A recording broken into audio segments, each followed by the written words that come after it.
By the way, can I just say, Yeah. if you listen to this podcast and you had ideas about Africans, what I love about Khaya is he really makes you feel like you're talking to an African, because it's like, what's his name? Khaya Dlanga. And then he's like, then my friend Olisa Jeshana crashed into my car, and my other friend Unzinga. Then someone listening is like, oh wow. And what's the dull child again? Yeah. What's a dull child? Unyabile. Yeah. You see what I mean? Like Khaya is full on. Like anyone listening to this is like, yeah, this is, oh my God, this is really African. This is Africa. This is so African I right should now. have shown them like pictures of me in the village.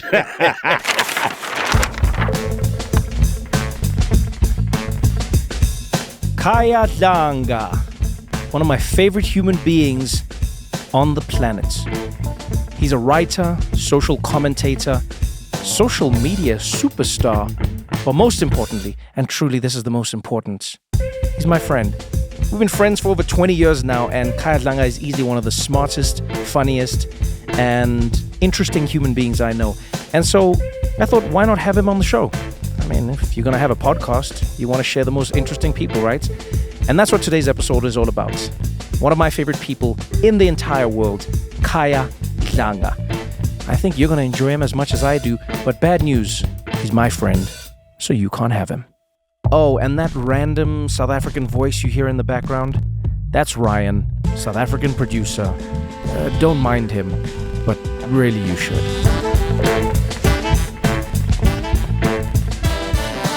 This is What Now with Trevor Noah.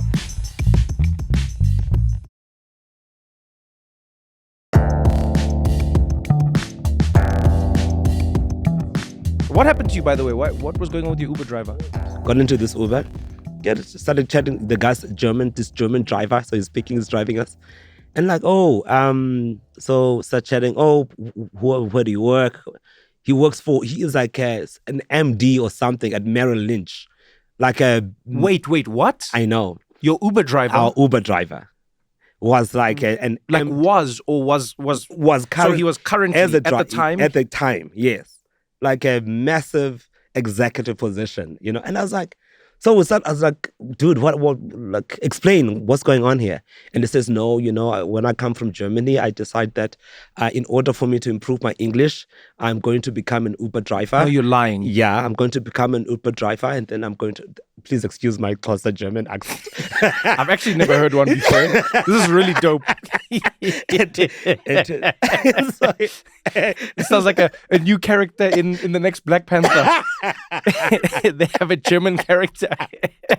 So as a strength of the Black Panther is so this guy, and he's like, that's what he does now. And in order to improve his English, and then he says, but what he also found was that he got to understand nuances about Americans that he got because he was an Uber driver. Yeah, he could apply within the for his job. I was like, oh wow, that was for me the most. That actually makes sense. Very interesting. I mean, I think there's an easier way to do it. Mm-hmm. But I mean, hey man, kudos to him. Maybe not many people earn money from their English lessons. Yeah, okay. Do you know what I mean? Yeah, maybe. That's like a pretty slick way to do it. Yeah, it doesn't. German efficiency. Yeah, it really is. I always wanted to be an Uber driver. That was my dream. But you've been a taxi driver. True. Yeah. But I wanted to be an Uber driver. Why? So I love driving. You do. So, okay, here was the limitation. So the limitation of being a taxi driver in South Africa is, and for those listening, if you don't understand, taxis in South Africa are different to taxis in most parts of the world in that here, when we say taxi, we mean like a mini bus that travels on a predetermined route. So for me, it felt a little restrictive. I couldn't turn wherever I wanted to turn. I couldn't, like, you know what I mean? I want to be free, Khaya. I want to be doing my thing, man. Mm-hmm. Like a taxi. So I've always wanted to be... My Uber driver was free, but he wasn't taking me. I wanted to go. Just that. Yeah, that's who I wanted to be. I wanted to be the guy backing up on the highway. No, I don't know why. I always wanted to be like a... You know what it also is? I love driving. And I also like efficient driving. I don't know how to explain it, but I love the idea of getting people to the place they're supposed to be in the best way possible with the least stress possible. Oh, okay. You know? Chauffeur. Do you like driving? I love driving. So one of my favorite things to do is to drive. It's quite far. So I really do enjoy driving from Joburg to the Eastern Cape by myself. You know, I thought your answer was going to be no because of how many accidents you've had. But I haven't had many accidents. How many accidents have you had? Maybe 2. Maybe 2. Yeah. In fact, the first accident I had was a taxi driver hit me. Okay. And the second one was also another taxi driver in Cape Town. Bro, how are you forgetting you crashing into the back of Polisa's car? Funny. Oh, yeah. Okay, that I don't count that. This guy only counts accidents that happened to him. Yo, right, let me tell you what Khaya did. What Khaya did, right? Khaya had just got a car. Your first car was a Mercedes-Benz C-Class. This guy had never driven in his life. How old is he? How old are you then? I'm like 31, 32. That's the first time you drove. Yes. Okay. This is the first time this guy drives. So you even had the 3 accidents in half the amount of time. That's what you're saying. Basically. Okay. I made up for it. Just checking. So Khaya gets a Mercedes-Benz C-Class, first car, right? Him and Olisa are driving. They're going to some party somewhere. Olisa's also got a brand new car, Mercedes-Benz E-Class. Yeah, convertible. Yeah. 2 of them driving together, having a good time. Music going, ladies loving the drive. Hey, good time. What happens? Next thing, we just get a message in the group chat. Guys, we had an accident. So like, who's we? Me and Khaya. Then we're like, but you guys are in different cars. He's like, exactly. Oh, man. So it turns out Khaya drove straight into the back of Kolisa. Oh, man. And what Kolisa always forgets to mention is the fact that he braked suddenly because he was there was someone in the passenger seat was directing him, and she forgot to tell him, no, turn here. So he braked like... Oh, so he slammed the brakes. He slammed the brakes. Yeah, but you weren't safe following distance. But also like, okay, the car had Distronic what? Oh, your car? Yeah. Oh, so you trusted the car to do the thing. Okay, and it always did. But the problem... Can I tell what the problem was? Yeah. Is that 3 days before, it had said Distronic malfunctioning. Take it. I should go take it. And I was like, I'll take it tomorrow. I kept saying tomorrow. And then I had the accident. So, yeah. And then did you take it? Well. You know what I would have done if I was you? I would have taken it to the dealership and been like, guys, what happened here? This thing didn't stop. I had the Distronic on and it didn't stop. Yeah. That's what I would have done. Yeah. So those are my accidents. I'm assuming the insurance paid out because now you're admitting to things wrong with your vehicle. The insurance paid out. Okay. It did. They paid No, out. but I mean, that's still you insured for. Yeah, I'm insured trying to for- brake, but he was too late to brake. Yeah, and it's an accident. That's what you get insured for. Yes. An accident, you know? But not negligence. Yeah, not negligent. Well, that's what you get insured for in countries where the insurance pays. In America, actually, how is their car insurance there? Do we know? in America. Yeah? I have no idea. Because I mean, I know I like know. health insurance, as we know, Luigi has shown us it's not great. Yeah, And then fire insurance, we saw what happened. in California. Yeah, where they like started pulling it from people, which by the way, I still think is one of the greatest scams in life, right? Is that insurance companies can pull out of a market because they're like, we're not making money. And no one seems to ask the question, is the purpose of your business to make money or to insure people? Well, Do you get what I'm saying? yes. And look, I know people be like, yeah, but it's a business. I'm like, no, but wait. But I'm saying, when we start with priority, the first thing, it's interesting to me that insurance companies can pull out of markets because they're no longer going to make money. Mm. Yeah, Coke doesn't change the recipe if it's more expensive to make Coke in that area. That's what I mean. They continue to make Coke. The job is to make money from Coke. Yeah, but So their job is to make money from insuring Yeah. people. They just go, no, it's no longer. But We're now going to they're like, remove oh those no, clauses. now we won't make as much money. Then I'm like, yeah, but you're supposed to insure people. Isn't the purpose of your business insurance? And also, like, isn't it like it's a bet, right? Because they say, because the whole thing, like, I remember, I don't know if I saw this already somewhere, where someone said the purpose of insurance, the company says, right? Yes. I bet you your house won't catch fire. And you say, I bet you my house will, right? And so what you do is that, like, now you're paying, right? Because as long as you don't catch any fire, your bet, you're like, I've told you. That's I told actually crazy. it's a bet. It's not. And all of a sudden now, my house catches fire. The bet has come right. Yeah, the bet has come right. Now you have to pay me because I win. Now I have So- a totally different idea. Now that I have that idea, Yeah. the next time I claim from insurance, Yeah. I'm going to go into the offices cheering. Yes. Yes, I told you. I told you. Yeah. Yeah. Yeah. Whose house is this? Well, I don't have one anymore. But you know what I mean? I told you. Yeah. So I thought that was such a great concept describing what insurance is. I feel like it is a great concept. I feel like not all, I don't want to be broad. I feel like many businesses in America, and then it's starting to go around the world, are now less focused on being a good business and more focused on making the money. Oh, 100%. And I know some people would say, yeah, but that's what business is. And I don't agree. I don't think that's what business should be. I think it can be the byproduct of doing something well. Mm-hmm. Do you know what I mean? Yeah, because even to what you're saying with like Uber drivers and stuff. We love to blame the people who are delivering the food or driving us around, etc. But if we're honest about it, this is a byproduct of a company that's growing at an insanely rapid rate. And so then what all these companies do is they slowly over time reduce the qualifications that people need to become a driver.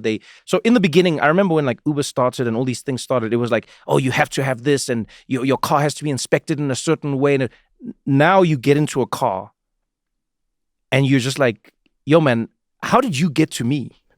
Exactly. No, but I mean, I remember the first time. I don't know if anyone here remembers the first time they used an Uber app. Yeah, I remember. The first time. I remember the very first time. They were going to be launching Uber in South Africa and they invited me to the launch, which was nice. Okay, great. And then... Because they knew you weren't a driver, or were you driving? I had you were driving by the time. Yeah. And so my car then happened like that week or two, happened to go to a service or to a service. And then it's like, let me try this Uber thing. So I opened and I was like, oh my goodness, it's showing me the guy's face, the registration, the car, how far he is. This was revolutionary to me. I was like, this is incredible. And anyway, he arrived, he gets out of the car. There's only Uber Blacks at the time. They used to open the door. I remember this. They used to open the door for you. They had water and they had water mints in the back seat. Seat. And then they closed the door for you. And I was like, this is incredible. Yes. I was so impressed by them. And to such an extent that I don't know if you know my friend Unzinga. So of course, yeah. So she sees me being dropped off at Caesar's Capello. Yeah. I'm being dropped off. Uber driver comes out, opens the door. So when she sees me, she says, Khaya, and she genuinely thought this. Genuinely. She said, Khaya, are you a spy? And I'm like, so I was jokingly, I said, yeah, I'm a spy. And she believed this for the longest time. No ways. Uber was so prestigious, so pristine that they've taken away all the nice things, but the price remains the same. But that's the business model. That's what all these companies have done. Down with capitalism. No, but that's what all these companies have done especially from Silicon Valley, right? Their business model is grow as quickly as possible, get as much money as you can, scale as fast as you can, and then most importantly, decimate the competition. So you come in, you price the product way lower than the rest of the market. So that's what they did in most markets was they killed the taxi prices. So in New York, in London, in Germany, in other places, they did that. And then some cities fought back, And then once they own the market, then they start hiking the prices. And to make things worse, they start throttling the drivers. So now if you drive an Uber, there were many people who bought Ubers because they were promised like, oh, if I buy the car, I'm going to earn this much a year. They used to have like guarantees on billboards even. They'd say earn a minimum, guaranteed, a minimum of, and I think at the time it was like $75,000, $80,000 a year. And then once they had enough capacity and they had a stranglehold on the market, then they started ditching drivers. You don't earn as much from a ride. Surge pricing changes. The riders pay more. And now we're all dependent on it. And this is why we should never allow monopolies to take place. It's interesting because businesses always have this grand philosophy about why it exists. There's no profits when you're looking at their vision statement as a company. No, nothing. Sure. But the ultimate reason they exist is to make a profit. Not really to provide the best service that they claim they want to provide. Yeah, I think, to be fair, many of the people who started these companies in Silicon Valley, I think believed in the beginning that they were setting out on a noble mission. I genuinely believe that. But bruh, it's very hard to beat Wall Street. Oh yeah, that's very true. As soon as your company is a publicly listed company, all you're doing is trying to maximize shareholder value. And that's it. Like your mission is no longer to your customers. Your mission is to the shareholders, right? And so I think fundamentally it's like, hey man. I mean, it's pretty sad because, you know, there's a flip. Man, I'll just switch off my phone. Yeah, well, you must switch off your phone. You're addicted to your phone. There is a great quote. You must switch off your phone. I'm glad we brought you here. This is actually an intervention. This has nothing to do. My phone is on. I can Google for you. What you want to do? This has nothing to do with the. You thought this was a podcast. We were just hosting an intervention to stop Khaya from being on his phone. Yo, this guy. I checked his phone the other day. 15 hours of screen time a day. Oh my! I thought mine was bad. Guys, do you know how many hours are in a day? There's 24, in case you were wondering. Okay, I found it. What's the quote? The quote is by Carl Sagan. Let me just go quickly. Carl Sagan. Let me find. So I don't know if Carl Sagan was just like a physicist. And he says, I have a foreboding of an America in my children's or grandchildren's time, when the United States is a service and information economy, when nearly all manufacturing industries have slipped away to other industries, when awesome technological powers are in the hands of very few, and no one representing the public interest can even grasp the issues, when the people have lost the ability to set their own agendas or knowledgeably question those in authority, when clutching our crystals and nervously consulting our horoscopes, our critical faculties in decline, unable to distinguish between what feels good and what's true, we slide almost without noticing back into superstitious darkness. The dumbing down of America, so this is not just about America, I think it's about the whole world, really. The dumbing down of America is most evident in the slow decay of substantive content and in the enormously influential media. The 30-second soundbite, thank goodness your podcast is way longer than that, now down to 10 seconds or less. Lowest common denominator programming, credulous presentations, or pseudoscience and superstitions, but especially of a kind of celebration of ignorance. So, and he wrote this in 1995. So, before we talk about the quote, can I just say, normally when people say there's a quote I love, what they mean is to like... be or not to be. Yeah, it's normally like every dog has his day. That's what I thought the quote was going to be. This man just read us a chapter and said, you know, there's a quote that I love, guys. It's called Genesis from the Bible. It really was. Like, this is what like maybe I wonder, I never really understood this about you, because you are a paradox. For a person who loves social media as much as you do, you also love the antitheses of social media as much as you do. Do you know what I mean? Because you've written books and you read books, but you also have 15 hours of screen time. And that's terrible, because I don't spend as much time reading as I used to. Oh, so it's affected you as well. Exactly, because I don't read as much as I used to. And I don't think that like reading like little snippets is not, because it doesn't delve into the subject matter. No, it's like, and it's like, it's the same thing as watching something on TikTok where you get like, you know, pseudo knowledge. Where you kind of suddenly feel that, oh, I'm well informed because, well, I found out that for the first time that actually the planets don't revolve in one, it's an oval. But I don't know why that happens. But then, you know. I was worried when they said TikTok was going to be banned, but I was happy because I thought you would like live a new life. Actually, this year I am. Don't even finish that sentence. You're going to lie. I am trying. Oh boy, here we attempting to be actively to try and read more than I did. Okay, that one I thought you were going to say something like, I'm going to use social media less. No, I definitely want to read it a lot. Did you guys know, by the way? Don't read on your phone, but This guy is, you know, when you talk about like deeply entrenched in social media, Khaya Dlanga, the man I'm sitting opposite now, was the first African to have, correct me if I'm wrong, 1 million views on YouTube. Yeah. Ever, guys.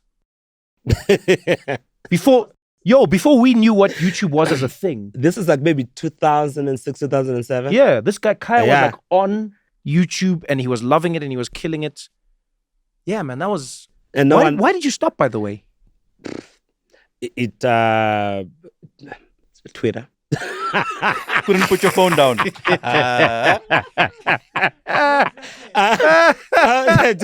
Also, actually what happened as well was that I got asked to start writing columns.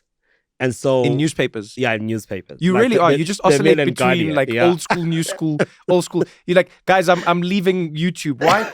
There's this new thing called a newspaper column. And I have to step into it, guys. Khaya, where you going? Guys, it's the future. Trust me now. These newspaper columns.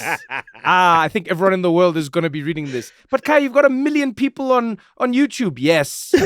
But there's 22,000 on the newspaper who might want to hear what I have to say. What a grand decision. Yeah. So literally that's what happened. And I was like, oh, flip, I've this, because I have to have an opinion about something this week. Yeah. You know? And then I was like, I just didn't have the time. You know, Or maybe YouTube wasn't paying you at the time. Oh, no, they weren't actually. Oh, yeah, there was no money on YouTube. Newspaper was paying you. And it took a long time for them to pay anyone outside of America. Oh, yeah, that's And true as well, yeah. And then Africa came I was like, okay, what's the point? I even got an email from Steve Chen, who was one of the co-founders of YouTube. Crazy. So, because there was this, because YouTube used to do this thing where if they thought a video was like incredible, Yeah. they would put it like on the front page. Oh, yeah, they used to do like a featured video. Now, Yeah. When you were on the front page of YouTube, it was like a thing. You'd made it. And I was on the front page and I was like, wow, I wake up. I'm getting all the boom, subscribers. I was like, what's going on? And I happened to be, the first African, to be featured. So I get and all these big YouTubers, obviously they see you've been featured. Yeah. They all start mailing you and they want to collaborate. And it was like this crazy freaking thing. And then Steve Chen sent me an email saying that, it's some along the lines, it's so great to see people from other parts of the world contributing to the conversations and being creative in very different ways, to Americans. And we love having you here. And I've watched like a lot of your videos. And I was like, God damn. So I sent him an email and I was like, responded, wow. I was like, this is the first email I ever got from a billionaire. And that's all I had to say to him. And he's like, he's hardly a billionaire. Because I think they just sold to Google. I'm not sure, but I think, or they were about to, but one of the two. So it was crazy that I just got an email from freaking Steve Chen. Oh, I like Yeah. Yeah, but your life is littered with that. I was thinking the other day, I was like, you are, if someone was to ask me, they'd go like, who is Khaya or what is it about Khaya that fascinates you? Guys, people will always speak to Khaya as if they've always known you. They'll speak to you like you'll always find yourself in a conversation with a stranger. And I've always wondered, like, is that how your life has always been? Or was that something you noticed? Is it something you worked on? Is it something? I don't think there's anything that I noticed until people said. So I didn't know it was a thing. Yeah. For example, my brother, my late brother, he used to say, when I was younger and used to visit me in Cape Town, when I lived in Cape Town, he'd say, damn it, I hate walking with you. Because if we're going to the mall, let's say we're going to Cavendish Square when I was in Cape Town, and they'd be like, oh, God damn it, you're going to be stopped by people, you're going to start chatting to everybody there and all of that. And I didn't know this. And do you know when I noticed that maybe I do stop and talk to a lot of people along the way was when I started hanging out a lot with Xolisa, because now for the first time, I was the one who had to wait. That's so funny. Now I was like, oh, flip, this is what people mean when they say that I stop and talk, to a lot of people. But you stop and you speak to everybody and everybody speaks to you. And do you think you got it from your grandfather? Because like, tell me a little bit about your grandfather. Because I know like some of the loose stories we've shared here and there, but like, who was your grandfather? Wow. My grandfather, his name, guys, if you're South African, right, and you're trying to give someone a job. Yes. And just like, you have to read someone's name and it's a whites only job. Yes. My grandfather would get the job. Okay. Because his name was Alfred Kaiser Boyce. Wow. Alfred Kaiser, like the German Kaiser. Yeah, like the German Kaiser. Alfred Kaiser Boyce. Yes. Boyce. So that's from Boyce. from Damn. my mom. I know, right? Damn. Yeah. It sounds very fancy, right? No, it really does. Yeah. Alfred Kaiser Boyce. Alfred Kaiser Boyce. And Send in Alfred Kaiser Boyce. He sounds like a German Uber driver in America. actually, so Damn, yeah. Alfred. Wait. Where does he get that name? So he got that name from, they gave him Alfred Kaiser because he went to school. So like back in, okay. because in the 20s, so the school, they gave him the white teachers. Yeah, the same way yeah, Mandela got his Nelson. name, Nelson, yes. Wait, so did your grandfather also have, because Nelson we know had Rolihlahla was his name, then they were like, no, you're Nelson, buddy. Did your grandfather have... Do you know? No, I always knew him as Alfred Kaiser Boyce. He didn't have any other name. But surely those. he was given another name when he was born. This is a good question. I have no idea, because all his sisters have, in fact, one of his sisters, her name is hilarious. Ngunofo. Nofo. Which basically means the fourth one.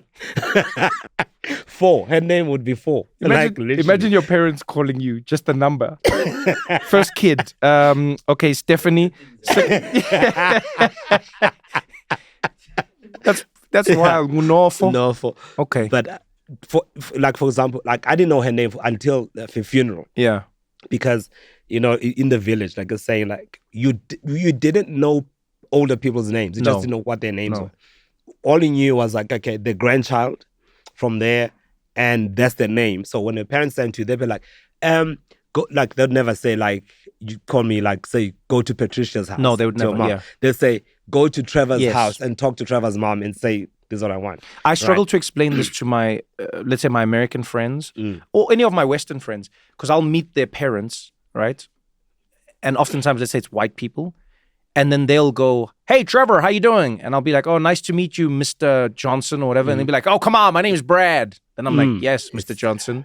Yeah. Then they get angry. Yeah. Like, hey, I'm not, my father was Mr. Johnson. I'm Brad. Then I'm like, no, your son is Peter. You are Mr. Johnson. Yes. Or I will then call you Peter's father. Yeah.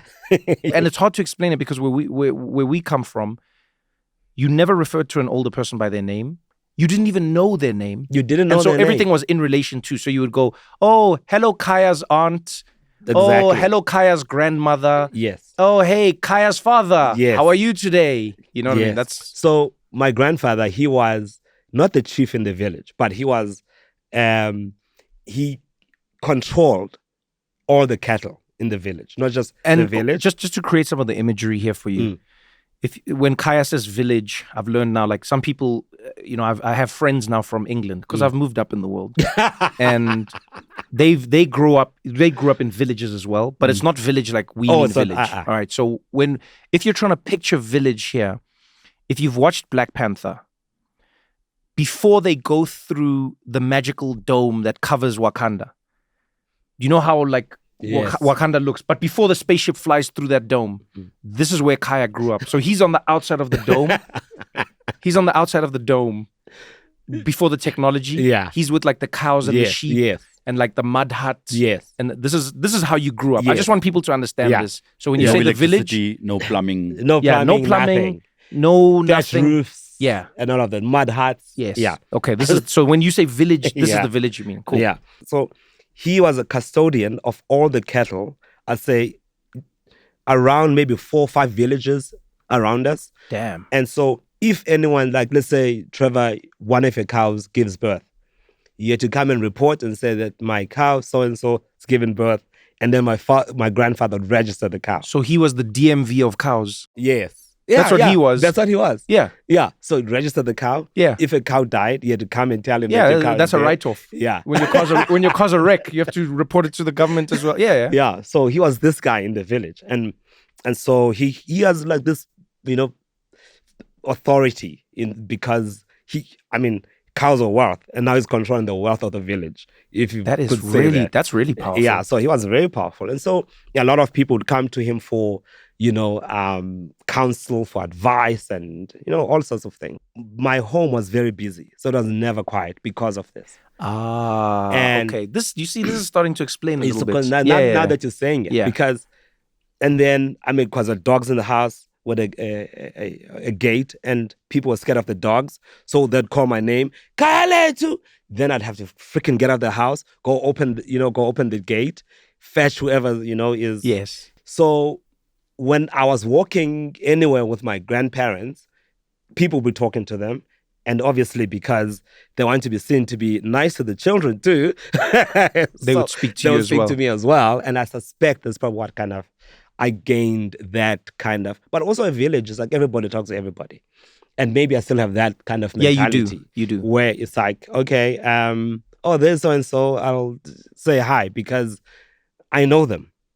Not you don't talk to them for a reason. You just talk to people for the you just sake talk to them of, because they're there. Because they're there. And I think that's probably where I get that from. And maybe that's why in like most of my books I can't help but write about the village, which I love.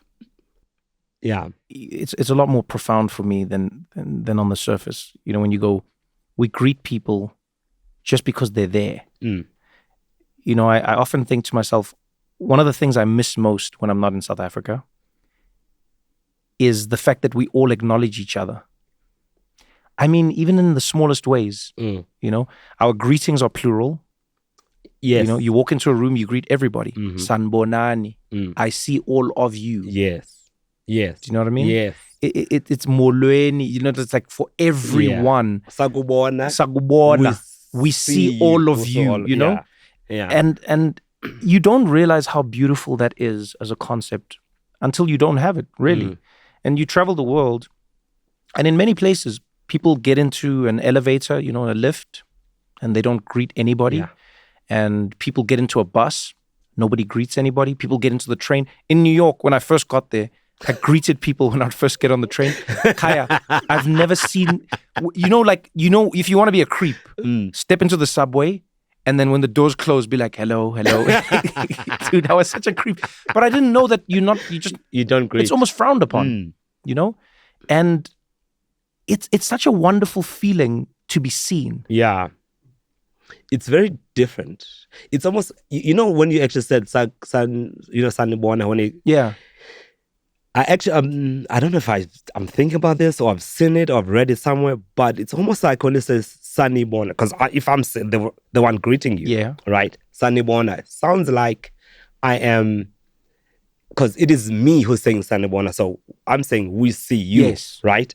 So it almost feels like I'm saying me and my ancestors, and everybody who comes with me sees you. Yeah. So we're greeting you, right? So that's why I think what you just said is very profound, that our greetings are plural, right? So it's everybody who comes before me also observes who you are as a human being. Whereas like in the Western culture, it's starting to creep in where, people are starting not to greet and all of that. Definitely. But what usually happens, so like I'm busy and I run into you and I'm asking for directions. I walk up to so I don't know who you are, you're a stranger, and I come to you and I say, then Galubuza, Ubu KFC. And then we're like, and then older people love doing this to you. And they'll be like, Sakubona put. Yeah. And they greet you. Oh, and you're like, oh man. Yeah. They are really saying that, oh, you didn't greet me, basically, by saying that. They're forcing the greeting. And then now you come down and you have to greet them. How are you? I'm fine, thank you. All right. Oh, what did you want? Oh, directions to KFC. Yeah. And then they start offering you, the directions. And then they tell you they don't know where it is. So, and I think there's something really actually very, very profound about that. I think we take it for granted because we live here and we experience it. But every single person, including white people, they always say when they go overseas and they come back to South Africa, they talk about how they're like, you know what I miss about South Africa? Yeah. They said people don't greet, they don't greet anyone else. And here we do. I think one of the more beautiful aspects of South African culture, holistically, is that we're a culture of seeing people. So a simple example I noticed was 3 different versions of the same thing. When I was in India, where I live in New York, and then I'll come to South Africa, it's the way people respond to homeless people. In India, people either completely ignore a homeless person or they do this hand thing where they dismiss them. like hardcore. You know, for me it's hardcore. Obviously, it's an Indian thing, so I'm not judging it. But it's just like I was like, wow, damn, that's hardcore. You know, in New York, people won't even look at somebody. So there'll be like a homeless person on the street and asking for money, and people just walk past. They don't make eye contact. You avoid it at all costs. And it's crazy to say this, but I found myself being really proud of South Africa, because when I would come back after being away for long stints, I realized how like people would look at homeless people and greet them, not give them money always. I'm not saying it's like everyone here is like super altruistic or anything. And then the funny thing is they would even have a conversation with the homeless person. You know, so let's say a homeless person will come to your window and then they'll be like, hey, hello, posa, anything. Yeah. Then you'd be like, nothing. I remember once, this is one of the funniest conversations I've ever had. It changed how I drive, by the way, because now I'll always have some change in the car or something, just because of this guy. I'll never forget this. I'm driving my car and I think I was driving a Range Rover at the time. And I get to the traffic lights and the guy comes to the window. Then he's like, hey, hello, posa, hello, anything, please, hello, anything. And I was like, nothing, Baba, sorry, nothing. Then he's like, nothing. I was like, no. Then he's like, you finished it on the car. Yo, bro. Bro, the way he said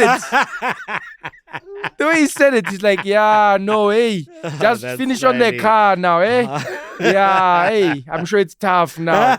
I'm sure, bro, and he didn't like judge, he didn't fight with me, he didn't anything. Just had like the rest of a conversation with me.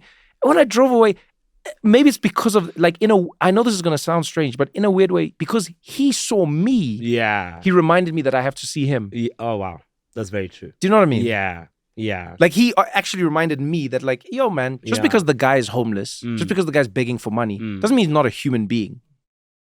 You'll be like, sorry, like I don't have, and they'll say, oh, sure, next time. They do say that. Yeah, oh, sure, next time. And you're like, yeah, next time. But like, yeah. They have an acknowledgement of the fact that you could also be going through something that means you don't necessarily have disposable income at this moment in time. Yeah. That's very true, actually. It's because there's actually, I've never experienced that in another country. I've never, ever experienced in a country where someone asked me for money and I don't have, and now it's worse because we're cashless. Yeah. But I've never experienced that where I go, I don't have anything on me. Only in South Africa will a person say, I know it's fine. You know what? Maybe next time you'll, good luck to you, my man. Except for that. I don't know. I think I mentioned this to you a few days ago. There's this tweet, right? There's someone who tweeted about the word intersection. Yeah. Intersection and the traffic lights weren't working. Or robots, traffic lights, they're not working. And the guy's directing traffic. And so it goes to the guy, at the front of, the guy in front. And kind of ask him for money.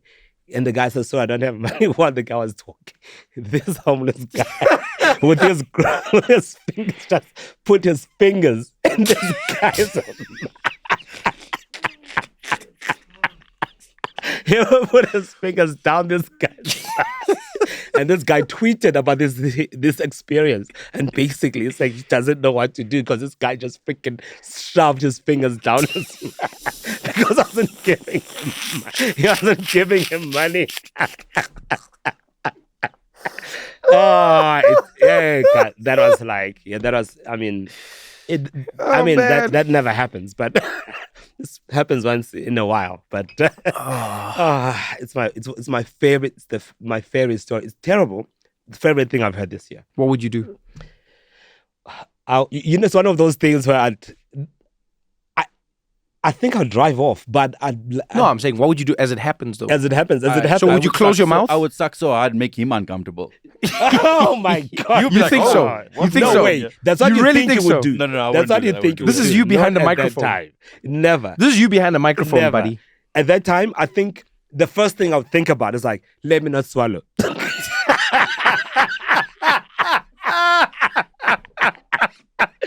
I need to find the closest garage. I need to go to. I promise you, that's what I've been thinking about. And it sounds terrible and elitist, but I would be thinking like, I need to go and get mouthwash. Should I go to my doctor? I don't know. But I think why would a random stranger do that, right? But that's what I was going to say. Yes. I was going to say, yeah.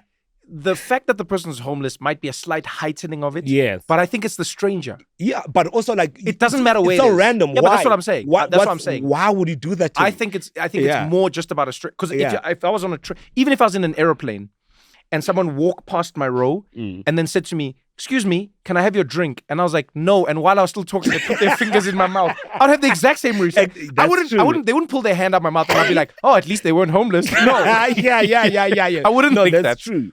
It's more the stranger and the fingers that come with that stranger going into your mouth. But what if they were from economy? I mean, that's sort of like homeless, isn't it? Can I tell you what's funny about this? Is just like how powerful the human mind is. Is that like, and not to get too graphic, but it's funny how people will go out, put their tongue in a stranger's mouth that they've never met. Like they'll go to a club or a restaurant or a bar. They'll put their tongue in a stranger's mouth that they've never met. Right? They will go home with that person and then put their mouth in other places on that person. Okay. But then if somebody comes and put their fingers in your mouth, because you didn't choose it, this is how powerful consent is as a concept. Wow, that is very true. Yeah, because if you chose it, now it's not crazy. Yeah. Because I don't know, surely you've had a stranger's fingers in your mouth. But technically you have. No, but they're not a stranger at the time. How long have you known them? Maybe a couple of hours. You see? So it's like, we had a conversation. It's all just in the mind. There was consent, like you said. It's all about consent. So now they're like, because now I'm like, what is in their finger? Like, what's there? Right, doesn't matter. The mouth is a really, you'll be shocked at what your mouth can handle. No. You can clip that, by the way, and you can put it somewhere. For me, but it's true, for guys. me, the worst part of that story would be if I liked it. Like I think that's the best part of the story. Or something. Why is that the worst part? That would be the best part of Then you'd have to tell people that you thought. No, you don't have to homeless tell man- anybody that you liked it. But Yeah, now don't you have know which intersection you're driving to every single week. Hoping.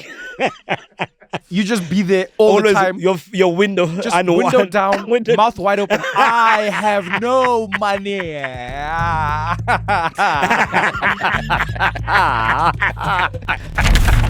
We're going to continue this conversation right after this short break.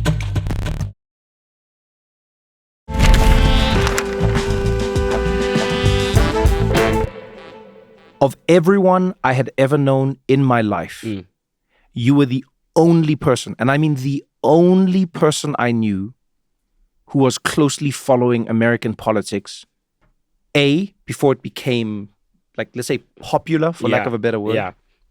And before I went and did The Daily Show.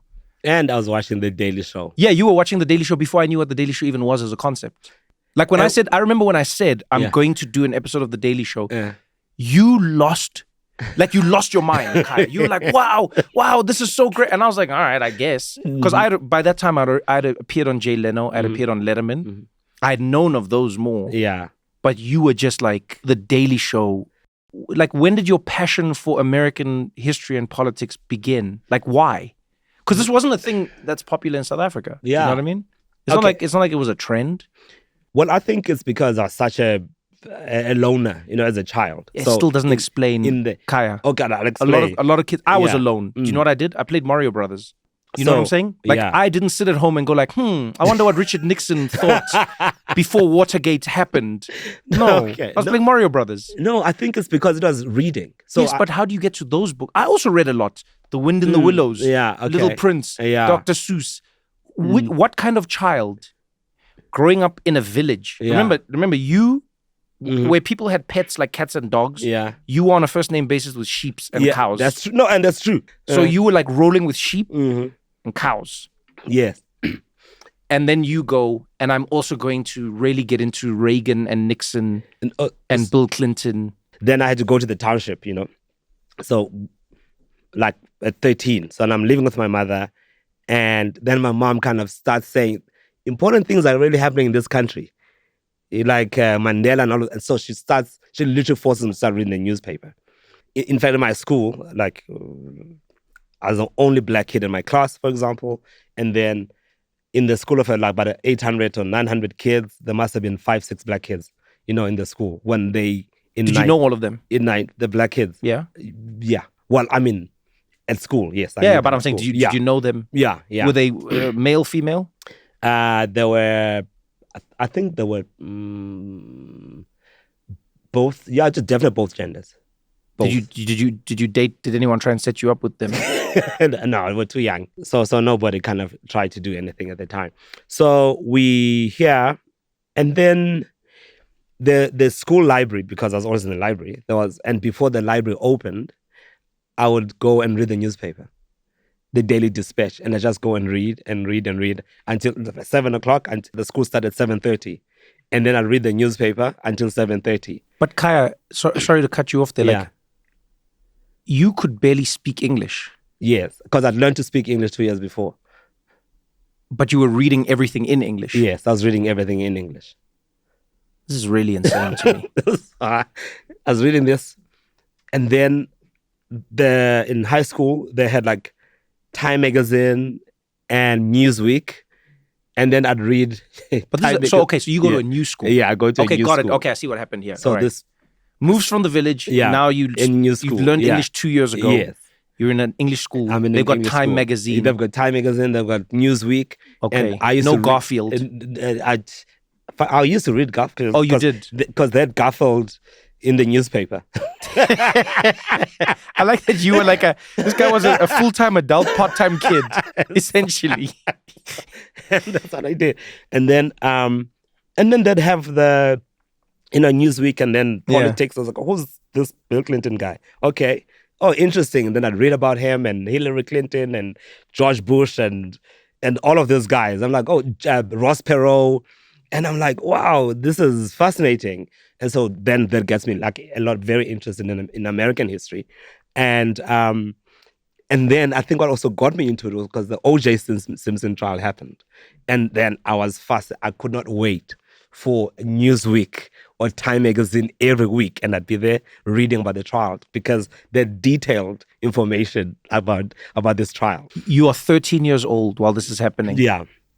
And so I'm reading this case, and I'll never forget, like, I got the highest mark for an oral in the history of the school, thanks to this, for me reading, just randomly reading. And I'll tell you how this happened. So I had the O.J. Simpson trial was going to happen, and then he was acquitted. Yeah. And our teacher gives the entire class an assignment, and she says, okay, class, this is your subject, a controversial subject. Whatever you choose, okay, everybody does the things. Abortion, it is, any democracy, subject, apartheid, all of those things, yeah. right? And then I go and I speak on, like, I was the following day, I'm the first one to speak, in front of the class, and I start off by reciting what the jury said, at the beginning. It's like we, the jury, find the defendant, Orenthal James Simpson, not guilty of the above entitled action, penal code, whatever, of the murder of Nicole Brown Simpson, a human being, right? And then I say, it's very fascinating to me that white Americans, I say this specifically, and now remember my entire class is white, yes, except for 2 other black kids in the class. And I say, it's fascinating to me that white people conveniently believe that you are innocent until proven guilty. Yes. Right? But they're so angry that O.J. Simpson has been found not guilty of this. But at the same time, why is it so important for him to be guilty? If they believe that you are innocent until proven guilty. And I must have spoken for a minute and a half making that statement when my classmates started interjecting, asking me questions, just like, no, but Khaya, you can't say that. He used to hit her, and cops would come. I was like, yes, I understand. That's true. What he was doing was terrible. It should not be. No one should be hitting anybody. It's evil, and so on. But it doesn't mean that he did kill her, right? So, according to the evidence that was presented and what the jury said, they said he is not guilty. So, and the teacher also asking me questions. The period ended. I didn't finish my oral. So I thought, oh my goodness, I'm going to get 0 because then the next period comes. I mean, like the next day, someone else. And I was like, miss, I didn't finish my oral. So no, it's fine. And then I got like 100%. And she said, because your subject was so controversial. That everyone got involved. It never happened with anybody else. And it was because I had so much specific, detailed information that I could give everybody answers because I was reading this about this trial every week. Okay, but now, do you think OJ did it, or do you still think he was innocent? I don't know. I really don't know if he did it. But but what do you think? What do I think? I'm not saying you know. What do I think? Because nobody knows. Because I understand 13-year-old Khaya was like, this man is innocent. No, I suspect there was a 13-year-old I suspect that parading through the school and was like, this man is innocent. You know, like, he's the Nelson Mandela of football in America. No, but I struggle to think that he did it. Okay. So you like based on the trial I was following at the time. Okay. I struggle. But now, I'm assuming you've watched OJ Made in America. Yeah, Made in America. Yeah. Now, when I watch that, and I'm like, but I don't know what the perspective was, right? Because someone is saying something from a different lens. Yeah, okay. Right? So they have a perspective when they're making that. But when I think about 13-year-old me, I was like, I don't think he did it. But after watching that documentary, I was like, I think he did it. After watching that documentary. Okay, so that's how I got to American politics. No, yeah. I'm loving it. Yeah. And so that actually prompts a question that I have for you. This is a puzzle that I've been playing with in my head. Oh, sorry, don't forget your puzzle. But also another thing, how I learned, this is crazy, how I learned which city is in each state in America was by watching, at the time, it was WWF wrestling. Because they would say, from Austin, Texas, Shawn Michaels. Yeah. And then his song would go, or from Detroit, Michigan, Big Daddy Cool Diesel. And I was like, oh. And I literally learned, okay. But I didn't know what was a state. I tried to figure out what is the thing they mentioned first and the thing they mentioned second. And then I figured out, it's a state and it's a city. And that's how I got to You know what makes this more impressive is that you're doing this pre-internet. Pre-internet and post-village. Yeah, no. It's thoroughly impressive. Okay, but here's the puzzle. And I think you are uniquely positioned to help me answer this. Because I don't think we'll figure it out, but maybe we can sort of get close to it. I was thinking the other day, oftentimes when people exist in the time that they're in, they are the worst people to judge the time that they're in. Right? So nobody can judge the future because it hasn't happened. We can all judge the past if we're present. But the people of the present are the worst judges of the present because they're in it. Right? And I think about this with everything that has happened in time. So you look at World War II. I'm often shocked at how most of the world, especially the United States, didn't want to do anything, even though Hitler was on his journey to wipe out Jewish people. Do you know what I mean? Like, it's pretty crazy when you read, and then you see American articles from back then, and they're like, yeah, we got to let Germany be Germany and do their own thing, and we're not involved in what other countries are doing, and we spoke to Hitler, and he said it's not that bad, so we're moving on. And you're just like, wait, this was an actual real thing. And now it seems completely obvious, right? But at the time, they were like, no, we're making the prudent decision to not get involved in another war that doesn't involve us, et cetera, right? I mean, there's countless examples throughout history, whether it's slavery, whether it's, and obviously there's people for and against at the time, but it becomes hindsight that gives you a certain level of clarity that allows you to judge, I think, more accurately, but never perfectly, because it will change. And so the thing I've been playing with recently is, like, if you want to talk about a masterclass in branding, Trump does the thing that makes him look good. I almost think that, I don't know, but I feel like there are going to be two Trumps, right? The Trump of the first term and the Trump of the second presidency. Damn, I'm loving this. You made me feel like Terminator 1 and 2. I'm not even joking. I don't know why, when you said that, in my head, I pictured Terminator 1 and Terminator 2. Terminator 1 was the bad guy, and then Terminator 2 was now the good guy. So he's the first one is like, he didn't think I was going to win. I don't think he wanted to win, the first time, But then now he's in this thing. Now he's the president. Okay, great. he's unprepared. He doesn't so. But now he understands the levers of power. He just gets it. I mean, I remember reading something about what makes great politicians. Yeah. Like great politicians are great at stagecraft. So they understand, for them, they understand the theater. Yeah. They're actors, basically. That's what it was. I remember reading somewhere where someone was describing Mandela as a great actor. And they use that example when he walks out of the treason trial and when he's found guilty and he makes that speech and where he says, what's that speech? Remind me, somebody, my diva speech, very famous at the end. Yeah, we all know it in the room. Come on, guys. We all know it. You're the guy who's going to remind us. I know. Where he basically is basically saying that, well, if you find me guilty, Yes. da da da da da. Yeah, Okay. yeah. It is an ideal for which I am prepared. It's an ideal I want to live for, but if needs, I'm prepared to die if needs be. Something along those lines. Yeah. But anyway. We'll play it. We should just play it. Yeah. I have cherished the ideal of a democratic and free society in which all persons will live together in harmony and with equal opportunities. It is an ideal for which I hope to live for and to see realized. But my Lord, if it needs be, it is an ideal for which I am prepared to die.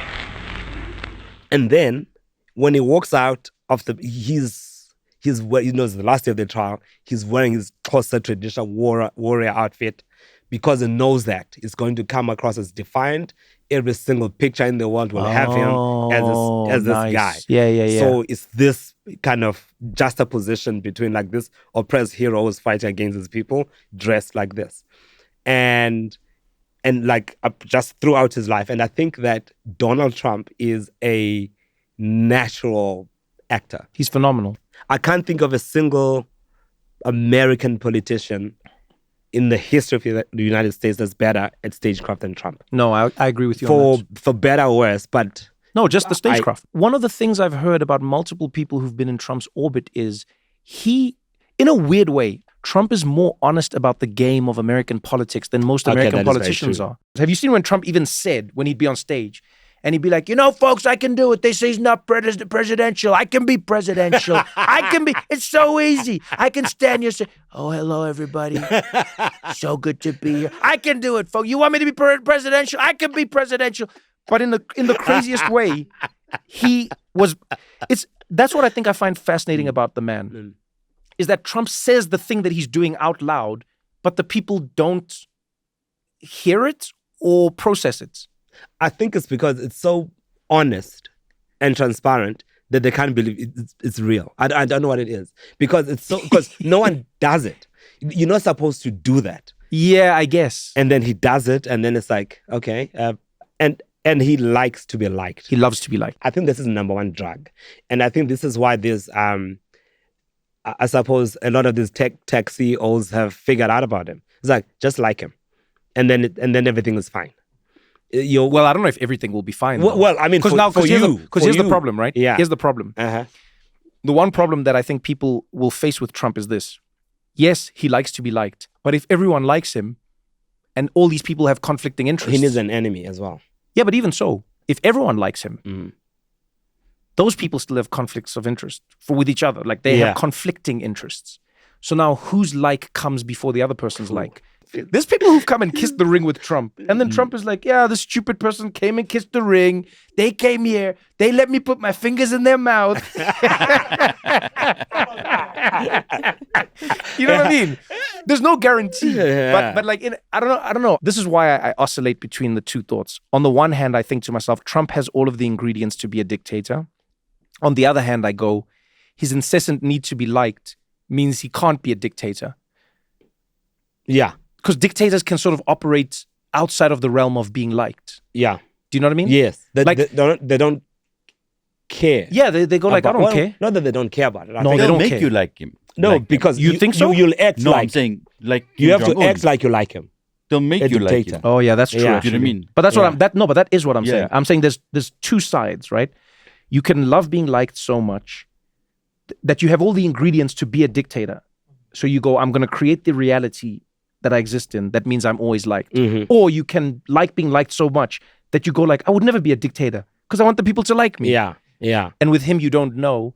But what I do know is Americans firmly believe, and this is something I both love and also sometimes find amusing about America and Americans, is they truly believe it is impossible that it can happen in their country. And I Like think, impossible, Khaya. I mean, there are many countries that didn't think dictatorships in their countries, and it happened. I mean, I think, speaking about Trump. I stand to be corrected on this, but I remember reading this once that like most dictators were voted in. Yeah, there were. People forget that they didn't. Yeah. They didn't take power. Yes. They were voted in, and I then mean, they just kept power. Putin was voted in. Yeah. Mugabe was voted in. was voted in. Yeah. You think of anybody, they were voted in. What's fascinating to me about him is that I think, maybe I'm wrong about that he likes to be liked. Yes, he likes to be liked. Yeah. But he likes to be liked by people he disagrees with but respects Yes. and craves their adoration. Mhm. But I think that for him, it's that. And I think that's why he like these tech guys, he respects them because, well, they're rich, they're running big companies. I also think it's oftentimes we forget that the way we're processing someone or something is in relation to us, and the us Okay, can be that's true. anywhere, right? One of the more eye-opening experiences I ever had was when I went to the Middle East, and I actually like really got to spend time there. And I was in Qatar, and I was in the UAE, so Dubai and Abu Dhabi, and I was in Oman and all these places, and it was amazing to see how differently people thought about Trump there. Yeah. Like I thought in those places people would hate Trump more than anyone because Trump was like, I'm doing the Muslim ban, right? I realized that I had done what I think a lot of people do. I had assumed or even believed that I embodied the offense that the other person was experiencing Okay. when they themselves weren't. And we see this oftentimes in society where somebody will be offended on behalf of others more than those people themselves are offended, right? Like remember when Tom Hanks's son put out that video speaking patois from Jamaica, Mm-hmm. Yeah. right? Yeah. And like full on, and he's like fluent, and he's Yeah. like doing it. Brah, brah, yeah, damn, what yam can do for it, and he's nailing it. The guy's crushing it. Not like what I just did now. This guy's nailing it. He's absolutely nailing it. Dude, and then Americans were like, this is disrespectful. He must be canceled. This is blah, blah. And then Jamaicans came out and they were like, yo, this boy is completely fluent. Mm-hmm. He knows us. Everything he's saying is correct. They're like, you guys are offensive. Why don't you want him to speak patois? Mm-hmm. And they were like, no, but you guys don't understand what he's doing is wrong. And Jamaicans were like, no, it's not There's wrong. also a lot of white Jamaicans. Yes. Yeah. Yeah. That's just how Jamaicans speak. Yes. yeah. For me, learning the lesson was actually that with Trump, Mm. is that I was more offended than the people in the actual Middle East who I was, and I didn't speak to everyone, obviously, but I spoke to a lot of people about this, and I was really shocked at how they saw it differently. There was a man in, I think we were in Qatar, who said this to me. Really, really, like, he said it and it shook me in the right way. We were arguing about Trump and presidents and all of this and all of this and all of this. And I was like, yeah, but, and then he said to me, Trevor, I think sometimes maybe you're making mistakes. He said, you see, in America, people are worried about whether the politician was polite. They're worried about Trump maybe saying it the wrong way and saying, he said, I don't worry about that. He says, I worry about what you're doing. He says, because look, my friend, George Bush was very polite, but look at my region. He said, look at what George Bush and his politeness did to my region. He says, so if you're going to bring me somebody who is rude, but they're not going to bomb the Middle East, I will take that. And I was like, damn. Do you know what I mean? It was like I think like Trump does make you question what is more important. And it's not that it is a binary. Yeah. But is it how you present the thing, or is it what you actually do? Yeah, I think it's... So if you, like, to go back to the, like, a homeless person asking for money, what is better? to smile at them and tell them you don't have money, or to take money and throw it at them. And I know people be like, no, but neither one, or no, but I'm saying like, if you had to choose, if there were only two options, which one would you choose? Would you choose that somebody smiles and says, I don't have money, and walks away and is very kind or nice? Or would another person comes with a wad of cash, throws it at the homeless person, and then walks away? Trump, yeah. I think he's that I think guy. we need to ask the homeless person. You What? think You need to What ask they the homeless prefer. person. That No. is funny. There's a verse in the Bible, yeah. parable, Jesus. So Jesus talks about a son. Jesus Christ. Jesus Christ. Okay, just checking. Just checking. So Jesus talks about, I forget the exact parable, but what he says in this parable is a father asks a son to do something, right? Okay. And then the son's like, no, I'm not going to do it. It's rude to his father. Yeah. Ask another son, and the son says, yes, I'll do it. This polite son doesn't do the thing.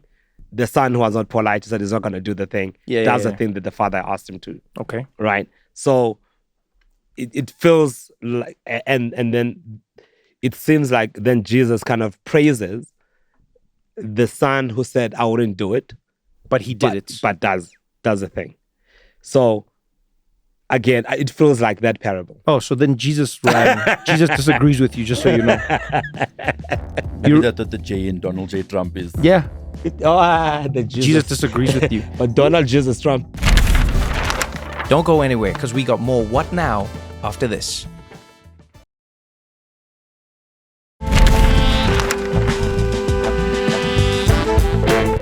By the way, you've started going to church now, right? Yes. What, Yes. Like, why? I would love to know why.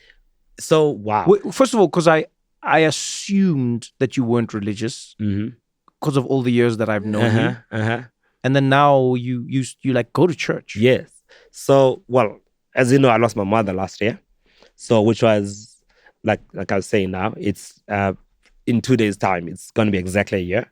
Since How old was your mom when she passed? she was, she just turned 70.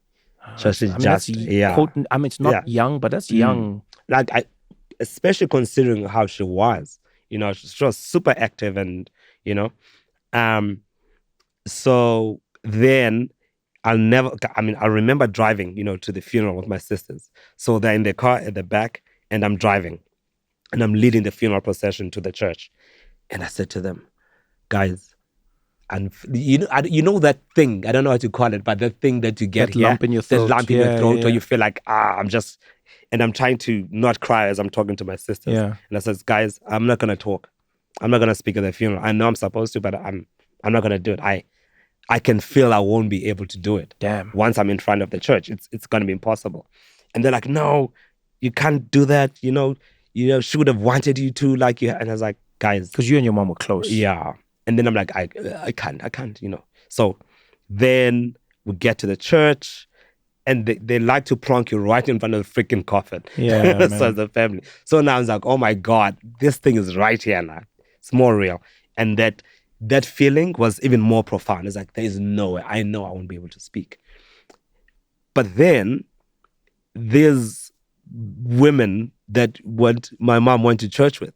They're out there, they celebrate through singing. They're like just singing, and they keep coming. They kept looking at me. There's this old woman. She's 93 or 94, old, like tiny. She really, I know not many people are smaller than me, but she was like really, and she keeps going like this and she's singing. And they're so joyous. And then I got up and I joined them and I started singing, and every single time. And I felt this, I think I almost felt her presence, my mother's presence, and I felt like God's presence. And I was like, wow. At that moment, I was feeling so broken and weak and unable. I was like, wow, I know I can speak now. I know I can speak. And I got up and in fact, I didn't even make the speech that I'd prepared in my mind. I literally got up and sang. And which I would never do in public, and I urge anybody not to try to hear me singing in public.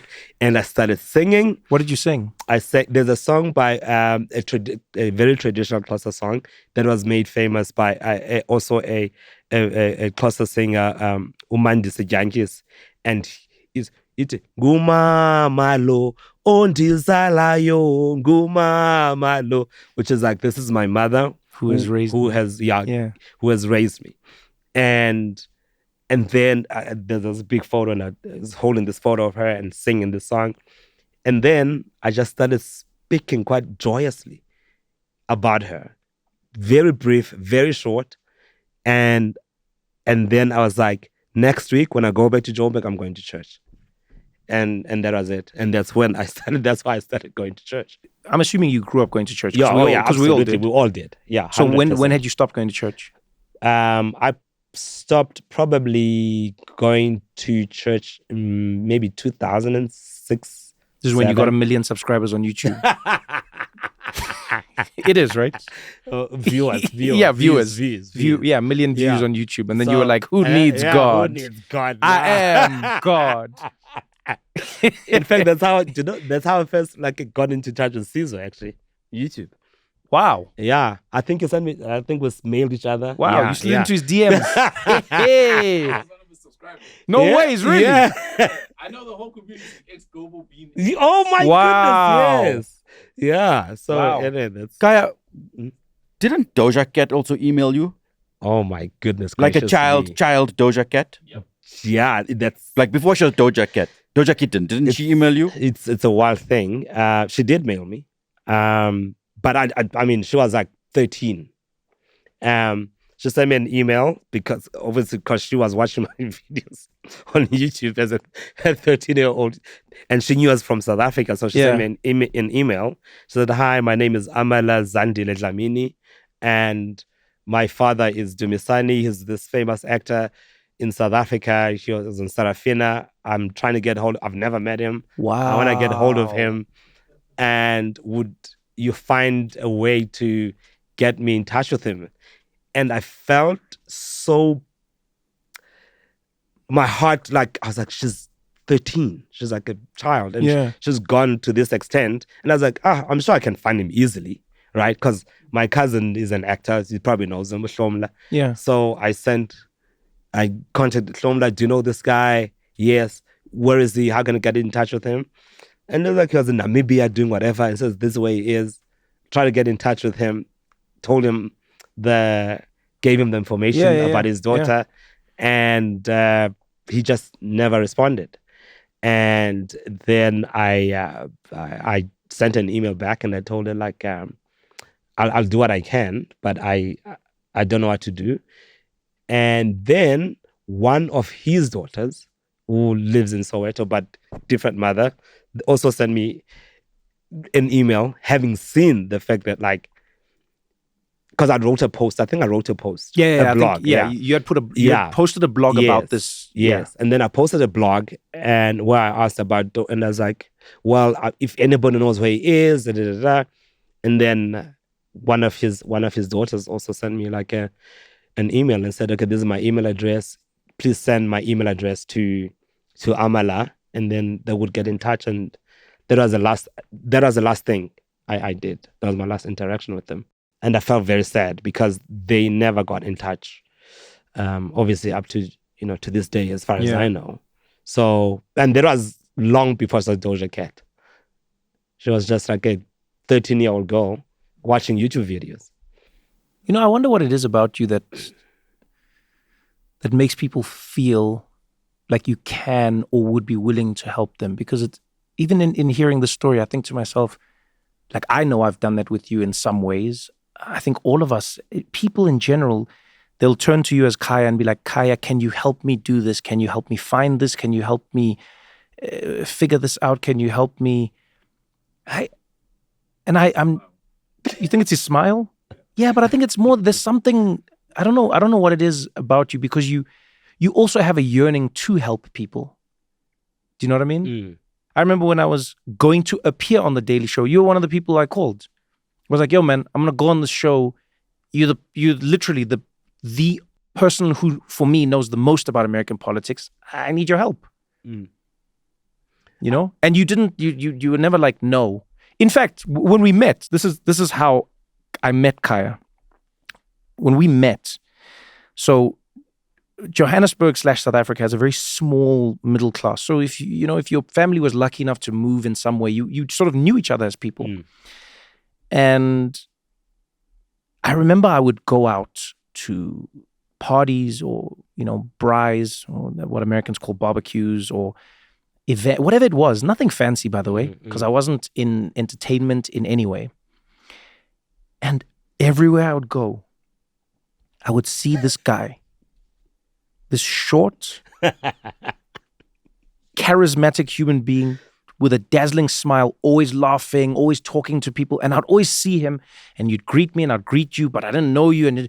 But you just greet, and you just like, you have welcoming eyes, And the other thing I noticed was oftentimes you were either surrounded by businessmen in suits or stunning models. And I mean just like gorgeous, and I mean surrounded. And I think it was more noticeable because models are generally like 6 feet tall. Yeah. And then you are like, you know what I mean? So it would be like this. It was quite a sight to behold. And I remember one day, this is when I plucked up the courage in Cape Town, and I came up to you and I said, "Hey man, I don't know who you are. I don't know your name. But I said, but you are surrounded by the most beautiful women I've ever seen." And I said, "I just want to be your friend." I said, "Please, can I just be your friend?" I remember. Yeah. I remember. And upstairs. Upstairs. Yeah. And you laughed. And you were like, "Yeah, okay." And you were just, but I mean, like most people would be like, "What?" This guy was like, "Yeah, okay, well, I guess." And he was like, "We can be friends." And literally, this is how we became, and we exchanged numbers. And you were just like, "All right, we can be friends." And it's so funny. And those I was with American models. And I don't know, because I never got to meet them. I know you didn't. All I got was our friendship, by the way. I never met a model because of you. I know. But I'm happy. But it's just funny to me that like, that's how I met you. Ah, that was funny. Because actually what happened there was that, because I remember like this friend of mine was like, he lived in New York, but was in Joburg. Yeah. And he said, "I have these friends of mine who are in Cape Town. The models, they don't know where to go. And I see you're in Cape Town. Can you show them?" I was like, "Shut up." That's how I ended up with You those see, this is what I mean. Kaya's always needed by people. No. And if you need models to need someone, if you have models who need someone, models who don't know where to go, you call Khaya and he'll respond. I'll I think that's the old Khaya. He used to bring models. Now I just bring stories about Uber drivers. I'm old. Oh man. Yeah. Yeah, but I think it's like a beautiful quality. Like, in the same way I think of the stories of your grandfather, and I've never heard many stories with your dad actually. Oh yeah. Crazy thing about my dad is when we were celebrating my 6th birthday in the village, the news came that he died. Literally, we're having a party, great party. Like 6th birthdays were like a big thing, And guava juice, Hey, the guava all juice. over the guava juice. You knew you were made when the guava juice. So there was the guava juice, and then because the village there were no telephones. I mean, this is the 80s. Got a phone call. They sent a telegram, and from the shop, someone walked from the shop to my grandparents' house to deliver the telegram to say that, well, they just received the news that my father had passed away. And I think it passed away for a few days because no one, for some reason, they couldn't identify him. He was. But the one story, I mean, there are 2 stories that I remember that have been told about my father. But my favorite story about my father was how petty he was. It was like, but petty, I think, for a reason. So his father, my grandfather, not Alfred Kaiser Boys. This is Paulus Dlanga. Paulus Dlanga. Paulus Dlanga. So he had a post in Wits. I don't know how this happened. So it's a story here. I'd never met him. So he had a post at Wits where he was somehow in the chemistry department, and he was a lecturer or something. I don't know how, lecturer. And then the professor he was working with, the white guy, basically said, "Yo, I just found out that you're about to be arrested. you'd better leave, go to Lesotho. So he runs off to Lesotho. This is your grandfather on your dad's side? My dad's side. Okay, got it. So he's a lecturer at a South African university, Wits. Yes. He was suspected because he taught chemistry. They said that he was teaching freedom fighters how to make bombs. And that's how they were saying. That's was he? Maybe, I don't know. Okay. So you because this was long before your time. Yeah, this is your grandfather. So I have no idea. So that's what they accused him of, because teaching chemistry. And his colleague tells him, "I've just found out that you're about to be arrested." Yes. I'm assuming by the apartheid government. By the apartheid government. Okay. Yeah. And so now he flees the country. So he flees the country, goes to Lesotho. Okay, got it. And he ends up in Lesotho, and he gets a teaching post. He's teaching at the university they call University of Roma. So he's there So he's in exile now. Yeah, he's in exile. So he's there for a few years. And my grandmother used to tell stories about the people who used to go to their house, like Mandela, Sobukwe, and all of those people that'd be there with him. But one day they received a letter. I actually have a copy of the letter from the Minister of Home Affairs of Lesotho, basically saying that they have received word that his continued presence in Lesotho presents an imminent danger to the safety and security of Lesotho, and therefore they give him 24 hours to leave the country. Who's this letter coming from? From the Home Affairs of Lesotho. So but they were pressurized by the South African government. Wow. So the apartheid government says to the government of Lesotho, yes, you guys are harboring a terrorist. Yes. Which is your grandfather. Yes.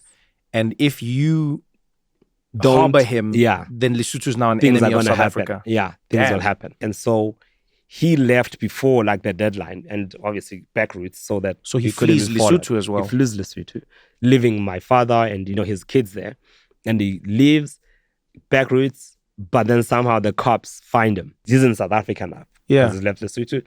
They find him, arrest him, torture him. So he's tortured, and to such an extent that he becomes doesn't get almost half paralyzed. Okay. And they're like, well, they can't take him to court because there's nothing he can do now. They've tortured him so much. And eventually, about a year or two later, he dies. And so my father, this is what I'm saying, this is my favorite story about my father. So my father then becomes a traffic cop, like in the 80s. He becomes a traffic cop, and he gets called to the head offices of Mthatha. Now it's Transkei now, another fake country. This is the region where he lives. So now he's someone that he has no idea has been called there. He goes to the top bosses and they ask him, they bring a file. They open the file. They say, explain yourself. Why is it that every single traffic fine is to a white person? You don't find any black people. All these fines are just white people. And he says, well, most people who drive cars are white. And they said, so you're saying that black people don't commit traffic offenses? And he would fine them for the tiniest infringement. And basically, he was given a warning that if he continues, he'll be fined, and then he quit. Wow. So it was his own little rebellion, I think, against his protest against what happened to his father. Kudos to him. I like that. That's literally the only story that I know of him. Damn, I like that. Because I was too young to know anything makes about sense. him. So I thought it was a freaking. He would have worked well as a cop in America, but they would have been like, listen, same tactic, but flip the race. You're doing very well. You're doing very well. You've got the skills. You've got the skills we're looking for. But now what we just need you to do is flip it the other way, and you'll meet your quotas. I'd love to know, okay, I was thinking, one of the things I really admire about you is how you have such a giving nature as a person, and giving in a multidisciplinary way. Like you're a giving person with your time, you're a giving person with your knowledge, you're a giving person with your attention, you're a giving person with your anything, man, anything. You're a giving person. And I was thinking about this the other day. I was like, I don't know many people who've experienced more loss than you have, especially in short amounts of time, and sometimes I'll see your posts online, when it's like your mom's, the anniversary of your mom's passing. And I know one of the biggest ones was your youngest brother, What do you think it is about you that keeps you being generous and hopeful and optimistic despite feeling so many losses or despite experiencing so many moments that could turn you the other way? Because I honestly, I don't just admire it. I've been inspired and shocked by it because I haven't seen you hardened. I haven't seen you hopeless. And maybe you hide it. I hope you don't as a friend. But I would love to know what keeps you going in the face of something that could dim the light in many people's eyes. Sure, that's such a wow. I've never thought about that. It's such a difficult question to answer. I think this is going to sound maybe a little crazy, but I remember the year I lost my brother. We were in LA with your mother in December. You and I? Yes. Yeah. Yes. That was COVID. Yeah, that was COVID. Yeah. And I remember just having these conversations with your mother, like her faith and like her resilience, there's this profound, I think, belief that she has. Yeah, my mom is. No, my mom is unwavering. It's crazy because and I think we connected in such a nice way actually with her mother in that very short space of time, and she'd go out and pray and all of that, and I think part of what helped me, maybe that moment and her faith, also just brought me back. Okay, great. There are certain things that I remember when I've read the Bible. Yeah. Which was because the Bible makes certain assurances, which are bad things are going to happen. Yeah. So therefore they're guaranteed to happen and they will happen. And so, and one of them is it's like when you walk through the rivers, you will not be swept away. Mm-hmm. When you walk through the fire, you will not be burnt. So the bad things will happen as they should.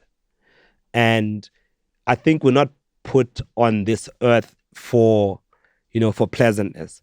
And I think that in most people, I always judge myself and I always feel like I have little contribution when I think about the gifts that I have, I think, as a person. I've always found that crazy about you. I always tell you this.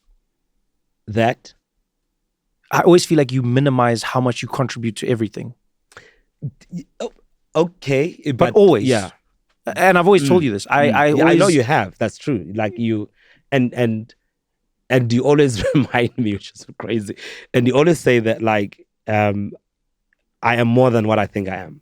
Always. Which is, and I suppose I need to get to that place. And you always say that I just need to get to that place. So I just take it and just take that. And maybe I'm not at that place yet. And it's going to come. Right. And I think for me, it's those guarantees that I know, okay, when you do this, you will be okay. It will happen.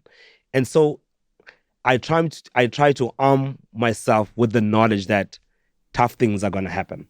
Okay. And therefore, if they happen, I should be prepared. But the one thing that I was never prepared for my brother.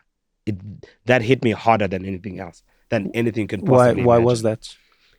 Because it's just like a thing that I thought would never happen. I just did not think that someone close to me would take their own life. It was not, he lived with me. Damn. So my brother lived with me. What did I miss? How could I not see this? Yeah. I claimed to love this person. Was I so self-absorbed? So these questions I was asking about myself. And he was going through an addiction, gambling addiction. I didn't even see it. And he lived with me and I didn't know, which is what eventually led, to him taking his life. And so I took some active decisions once I found out that he was gambling and he'd got himself into a hole that he really couldn't get himself out of. And got him to therapy, and I mean, he worked with me. I had to fire him. I forced him to call my mother. I had to try to kick him out of my place Wow. as a threat. Yeah. I mean, can you imagine you have to sit across your brother and tell him, listen, I'm firing you. And then I have to follow him and say, listen, I love you. I'm not being mean, malicious, but this is for you to get better. That in 4 months, you're going to come back, you know? Yeah. You're going to come back and work. We just need you to get better. I gave him the phone. I said, I'm not going to call my mother and tell her that I've had to fire you. Here, you take the phone and you call and you tell her. And he had to call. So there were like a series of decisions that I made. And what was very crazy, I think, for a very long time after that, after he took his life, and the decisions that I'd made, was that question, did I push him too hard, too quickly? Yeah, I can only imagine. And I became very doubtful of almost any decision I was making.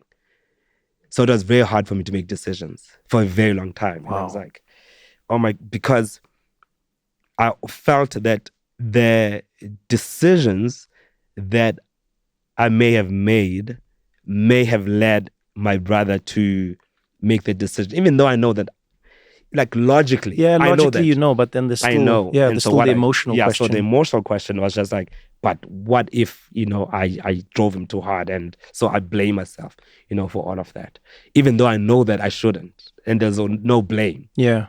So, I struggled, and obviously having these conversations with your mother, and then like the faith aspect of it for me was very important. And then, I mean, like one of my favorite scriptures is Job in the Bible, where Job, in the beginning, God has loses a bet with everything. him and Yeah, loses yeah, everything. right. And then at the end of it, after he's lost everything, the thing that Job says is like, naked I came, naked I shall depart. May the name of the Lord be praised. And then I was like, okay. That means we need to find joy in whatever way we can. And a lot of the time during the losses is trying to find it's interesting because I don't think that maybe I've found joy myself. I feel like people, like friends, have made sure that I am okay in order for me to have that, to have a springboard. You know what I mean? No, I hear exactly what you're saying. To find myself, because when I think of all my friends, like you or Sizwe, Lisa, Anele, like a whole bunch of people were just so there in ways that I just couldn't imagine. And I think that's what really, it's friends, honestly, sincerely. And I don't know if it's I don't think it's a me thing. I definitely think that it's the people who probably see the value in me as a person. And because I see that value, I see that there's something more to life, I guess.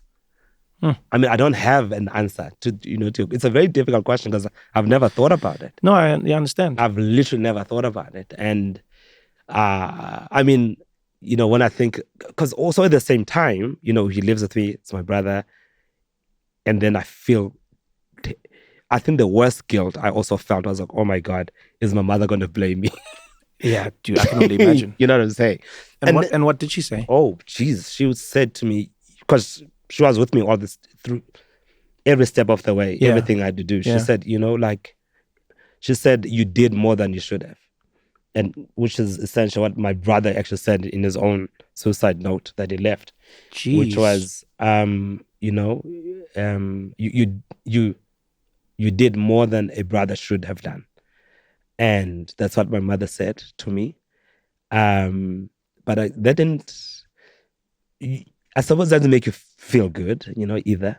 But you don't feel, yeah. And she was like, you did more than you should have. And also, like, at the funeral, she spoke, well, she didn't speak, someone read the note that she wrote, which was the most gracious thing I've ever read in my entire life. Which she said, I mean, at the end of it, it was so non-judgmental.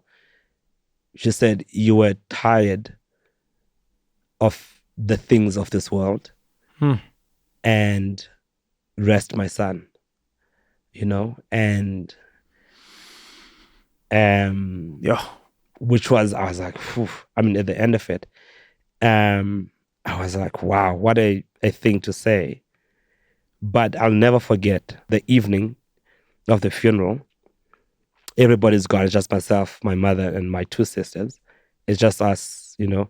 We're watching TV that we're not really watching. We're just sitting there quietly, and because everyone is gone. And she said, wow. She said, in Xhosa, "Ndizakufa kulo nyaka uzayo," which means I am going to die next year. And I got so angry. And I was like, don't say that. What are you saying? You have other children, you know? And I said this, and she was saying it to herself, you know? She was saying it to herself and not even saying it to us. And then she said, well, she said, because her mother died. Her mother lost a son, you know? And she said, my mother lost a son in 1987. In 87, in 88, she passed away. So that's what's gonna happen to her. And so, and what I would do after that, I just call, because I was in it was COVID. So I'd call her like all the time just to make sure that, like, you know, she's not leaving. She's not leaving. And I just call, and I think I was calling her for my own selfishness, actually, just to make sure she knows that I'm okay, that she's okay, and all of that. And then we're fine. And I was like, oh, she's getting better. And then she just got sick, you know. And I think, I mean, it took like 3 years for her to get really sick, and cancer. She was very healthy. She literally just got almost sick overnight. And this cancer, which I think she hid, you know, from us, because she really did want to die. And I think it was heartbreak that really just, it was definite. It was not the cancer. It was like, because I almost feel like in many ways she called it upon herself. And I think she knew she had the cancer. She just didn't tell anybody. Because my mother's a very proud woman. You know, like a lot of, you know, Xhosa women, very proud, strong woman. She's like, I'm not gonna. And so it's very difficult. It's a lot. I don't know. I don't have the answers. I just don't have the answers. But that was a very hard thing to hear her say when she said, I'm going to die next year. And then there's nothing you can do about it, you know? So, yeah. But honestly, I think for me, I promise you, if I didn't have the friendships that I have, I don't know what the faith and the friendships that I have, I don't know where I would be. I genuinely don't know. Because friendships don't give you a chance to wallow, I think, yes, feel the things you need to feel. Yeah. But don't dwell in it, you know. Like I have this quote that I wrote myself, to quote myself. And what I always say, and I think I said it because, it's a beautiful thing to say. It sounds so nice, which was, even in my darkest hour, I glow in the dark. And it's a thing that I was like, it's a very beautiful thing to say. It's a very beautiful thing to, and I wrote this thing years ago, long before I experienced the kind of pain that I would feel.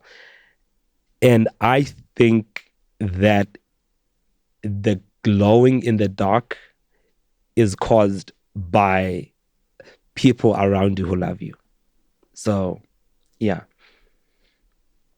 No, that's beautiful, Kate. Thank you for sharing that, man. You know, it's funny, you and your brother are the reason, like when we started the podcast, podcasting is weird because it's one of the few broadcast mediums or whatever, where you're sort of directly tied to the advertising.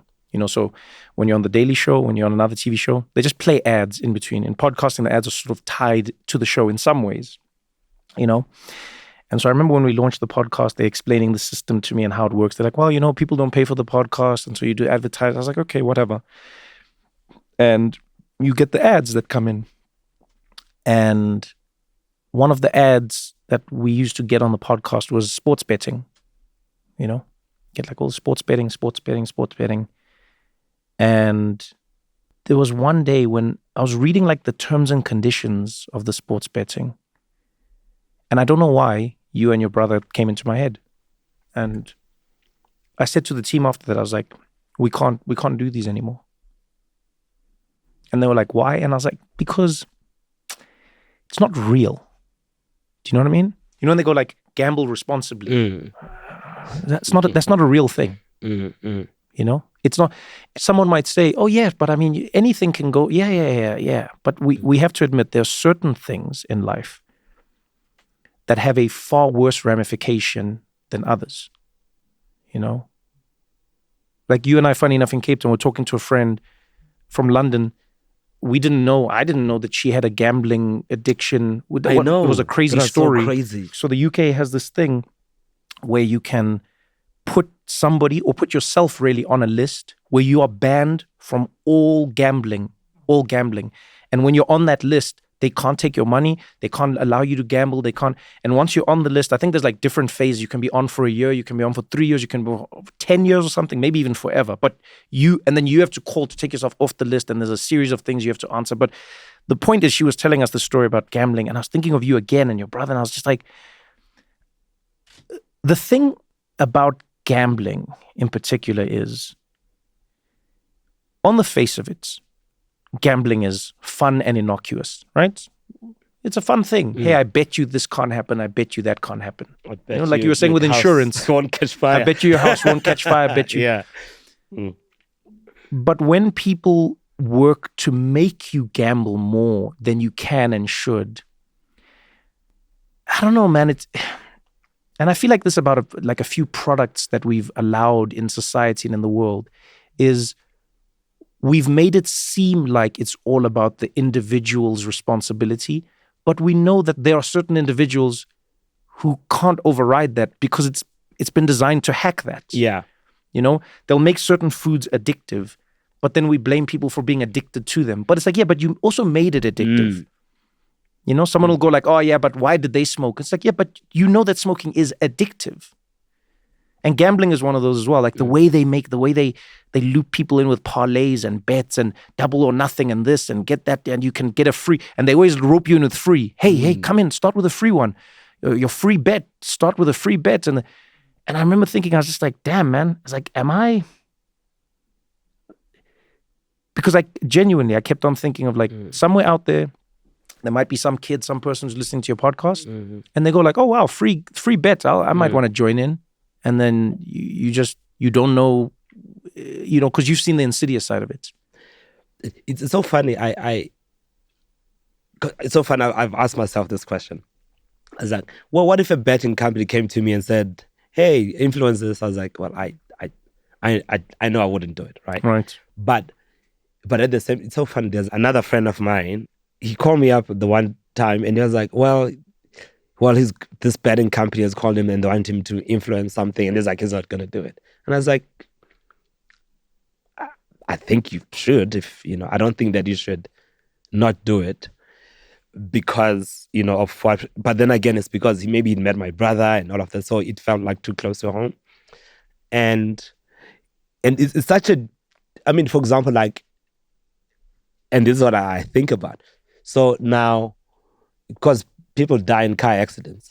I know I'm not trivializing the thing. No, yeah. I'm not trivializing it. Yeah. People die in car accidents.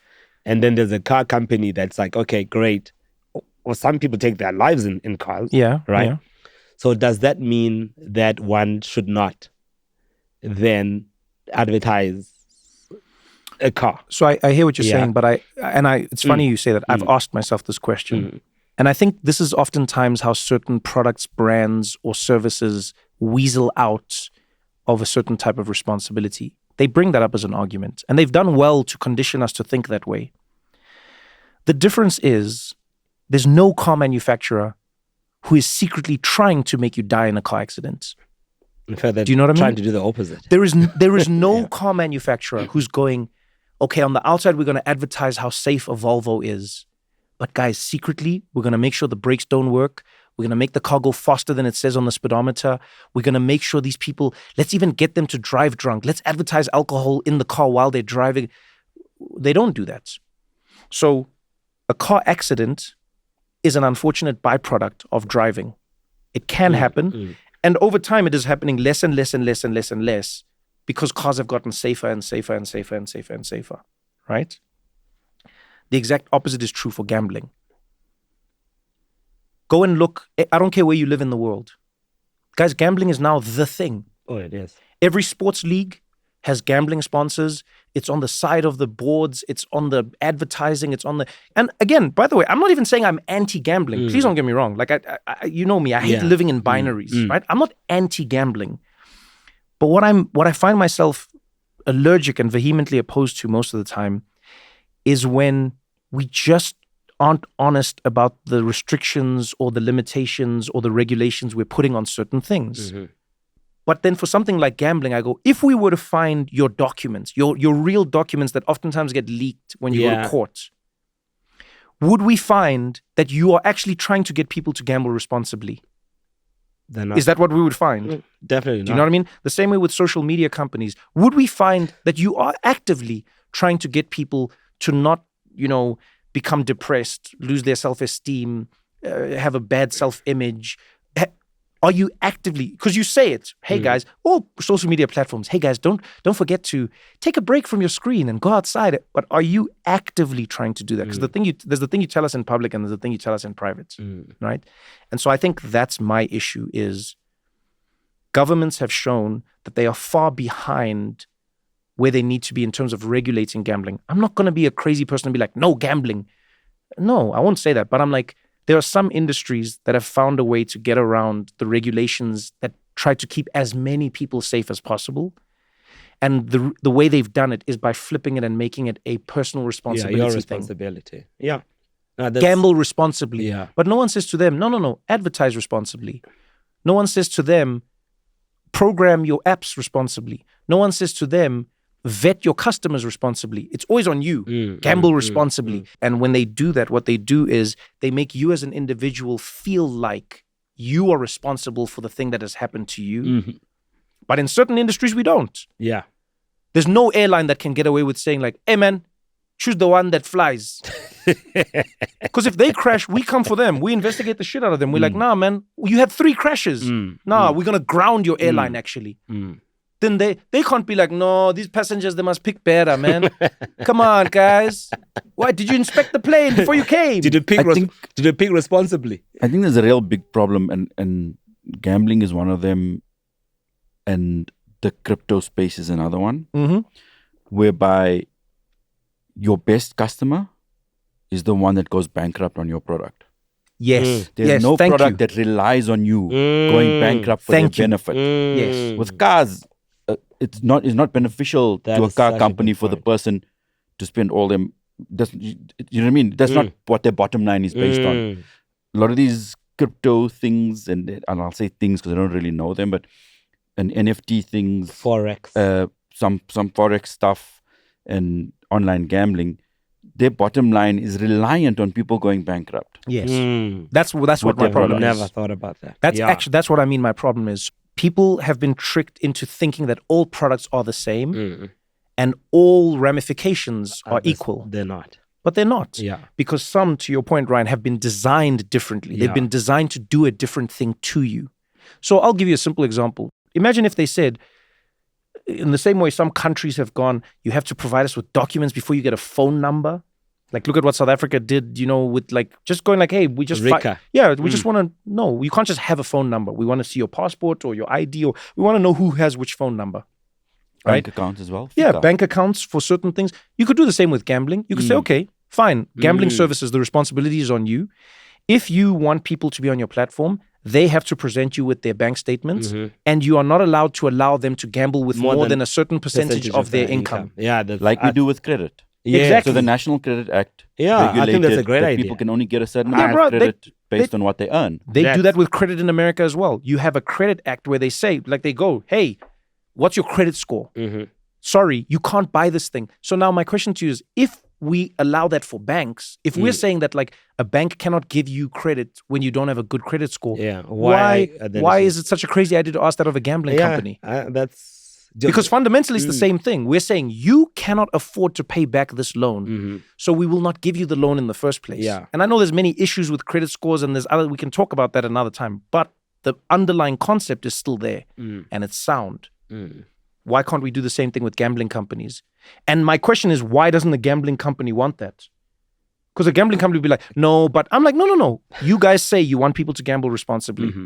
Let's help you. So then let's help you. Yeah. We're going to make sure that all your customers can afford to pay every single bet. All your customers are not gambling beyond their means, and you're still making money, and everyone's having a good time. Why would they say no to that? Because fundamentally, their product is not about you making money from them or them giving you something. No, their product is about extracting as much wealth from you as is humanly possible. And the ultimate conclusion for many people, as you've unfortunately learned. And, you know, like most, you know, company brands and companies, and like alcohol, for example. Yeah. About 20% of the customers are responsible for 80% of the consumption. You know, apparently this is true for everything. Yeah, everything. Yeah. So I learned this for ice cream, and I took it personally because I am the 20%. Definitely. I buy 80% of the ice cream. In fact, everyone else in the world, you're welcome. Because of me. Because of me, you guys have ice cream. Well, I will literally say this. There are 5 of us here, making Trevor 20% of us. Trevor has bought 80% of the ice cream we've bought in our lives. That's what I'm saying. Yeah, that's I'm true. saying I'm responsible for ice cream companies staying open for all of you. So you're welcome, every single one of you. But now, okay, wait. So that's an interesting question, actually. A segue to ask you is like, your books. How many books have you written now? What are you on? Now I'm number 5. Number 5. So what? The first one was? In my arrogant opinion. That's my favorite title of all time. Because of who you are, I think it's my favorite title. Because you're so modest and so considered, and so in my arrogant opinion is amazing. Okay. Your second book? My second book was To Quote Myself. Khaya Dlanga, yes. And the third book was, what was my third? Oh, These Things Really Do Happen to Me. Yes. It was a lot of, it was like these Uber driver stories, but like way more crazy ones. Yeah. And then it's The Answers for Me, which was very different. And then what made that one different? Because a lot of your books, and I would encourage people to get them, because like you and I don't say this just because you're my friend. I think it's one of the things I've been lucky enough to learn and love about you is you're one of my favorite storytellers ever, and your writing is like, I can see that you've been reading newspapers since you were 13. No, because the way you tell a story, the narrative, the way you bring things together, you tie stuff together. All your books are like time traveling between now and then. Now and then. Now and then. You'll talk about what's happening now. You know, some of your books, you're talking about social media, but then you'll be talking about like growing up in the village. But then you'll find a way to tie social media into the village. And then in another book, you'll be talking about like just life and the way we see each other. But then you'll tie it into something that was or that is. And so what made that one different? So this one I actually wrote during COVID. I live with my brother, now he's not there anymore. Yeah. I can't bump into him. I could walk around naked because he's not around. So now I just started asking people questions online. When I think of one of the questions was, what have you never said to your parents that you wish you had have said to your parents? Oh, wow. And the things that people said were so heavy. And then eventually people say to me, can you please put the answers like in a book? Yeah. And I put those answers. That's why it's very different. That's why I always ask, is it a book? I don't know. Yeah. So it's that no, one. But I'm with you. And then now this one, which is the one that I'm working on now, which is it's done actually. It's gone to the printers, I think, on the 27th. I always say, like, a book is never done. It's just gone to the printers.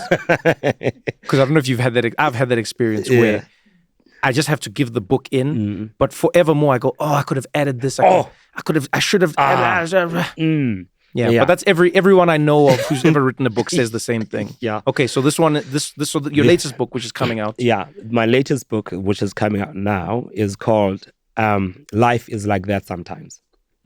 Yeah, so it's like, even the pictures are, life is like that sometimes. And again, I talk about village, and then towards the end, obviously, I talk about, my brother, the journey that he had to go through with him, and losing my mother as well. So, and it's like this journey of life, and I always say that when I look at my my books, I think I kind of try to just post-rationalize them in the sense that I say it's almost looking at not recording history, but how we live life while history is happening.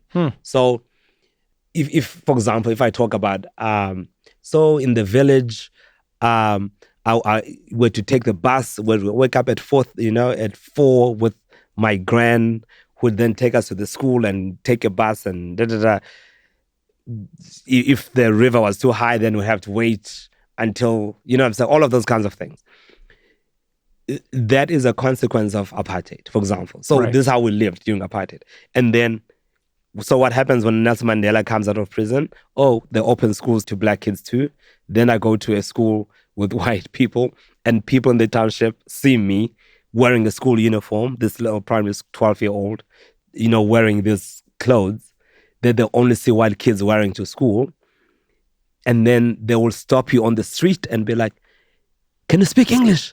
They're like, yes. Like, really? And they're like, yeah. And then they say, okay, speak English then. The funniest one, they used to do that to me, but then I would speak, but then they wouldn't know whether or not it was English. It was always like the funniest loop. They would be like, you know what I mean? Yeah. English. Yeah, exactly. Then I'll be like, yeah, I speak. Yeah. And they'll be like, okay, then I'll be like, hello, my name is Trevor. Yeah, exactly. Then I'm like, but you don't know if I can speak English because you can't speak English. I know. So, and that's what I'm saying the books are. Yeah. They're saying, there literally was, like one example like I have is like, I'll never forget. I'd broken my arm, I had to go to the hospital, and Mdanzale Cecilia Makiwane, and the doctors are just white. I don't know why. They were all white. And the doctor would have a nurse who translate for them. So now I've broken my arm. So the nurse is translating for the doctor. Yeah. And the doctor is like, okay. But then I respond in English. I could see the nurse, wait, what the heck? This child didn't just respond back in English, So the doctor says something, she translates and I respond in English. So she goes like, this woman is so the nurse. Uyakumsa lo mntana, uyakumsa, which means, oh my God, this child speaks English. This child speaks English. And she calls like the nurses in the ward, and they all come. They surround me while the doctor's kind of working on me. So the doctor's like entertained, for all these nurses, and they were like so shocked to see a child speaking English. That's amazing. So again, honestly, it's like what I'm saying is that history is happening. Mandela's out of prison. Yeah. This is what's happening. This is how we're living, So anyway, I don't know why I said that, but I think that's maybe what I do with my books. Yeah, and I actually think we need that because sort of going to the beginning of our conversation, we're always at the mercy of the time that we're in, and we can only process it through what we think will be a future lens, but more often than not is informed by a past lens, So I don't know. I think that's what I've always loved about your storytelling and your books is that it does give some sort of perspective. Like it's one thing for people to go, Nelson Mandela was released from prison and apartheid ended. But it's like, but do you know what it was like for a young boy from a village who now goes to a city because of that? Like the human side of political ramifications is so much more interesting to me because then it stops becoming such a theoretical thing.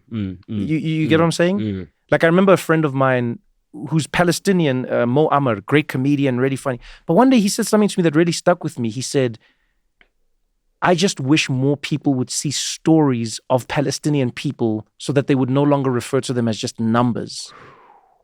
10 Palestinians dead, 100 Palestinians dead. You know what I mean? It's like, no, it's not just a number. What if I told you a story of a little girl who was going somewhere and then never got there? Like, do you get what I'm saying? Let me tell you a story of a family who had a little store that provided for the community, and now that building is no longer there. And I realize that's the thing that limits our ability oftentimes to care for somebody else, is that we don't know their story. Yeah, sure. That is so true. And if anything, I think in having this conversation, I've figured a little bit more of Khaya Dlanga out, is that you are such a village child that you've carried the village with you everywhere you've gone in the most beautiful way. You've carried it into your books. Because in the village, I don't know if you remember, we barely talk about, and I didn't live in the village, but I'd visit all the time, you know. Yeah. Not your village, but obviously, you know, my family's ones. The conversations were never big. Never. They were always small, but they had the most meaning. And I feel like now in society, and I'm guilty of this as well, even when I'm saying this, I go, we have big conversations that, if we're honest, are often meaningless. You know, the small conversations are the ones where you go, where's your uncle? How's he doing?